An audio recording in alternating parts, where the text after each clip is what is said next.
তো প্রক্রিয়া প্রতীক কাকে বলছে বাবা?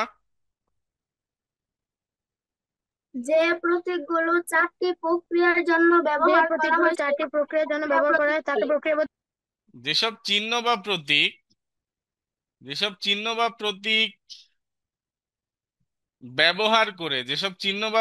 ব্যবহার করে কোনো রাশিকে কি করতে হবে, কোনো রাশিকে কি করতে হবে তা বোঝায়, তাদের কি বলে বাবা? প্রক্রিয়া প্রতীক বলে। কি করতে হবে মানে যোগ করতে হবে, বিয়োগ করতে হবে, গুণ করতে হবে, না ভাগ করতে হবে? কি করতে হবে সেটা বুঝায়। যেসব চিহ্ন দ্বারা কি করতে হবে সেটা বুঝায়, তাদেরকে বলে প্রক্রিয়া প্রতীক।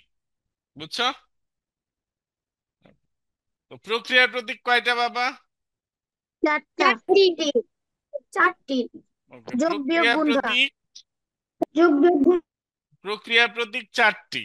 প্রক্রিয়া প্রতীক কয়টি? চারটি, যথা: এক, এটা হলো যোগ। যোগ। দুই হলো বিয়োগ। তিন হলো গুণ। তিন হলো গুণ। চার হলো কি? ভাগ। ভাগ।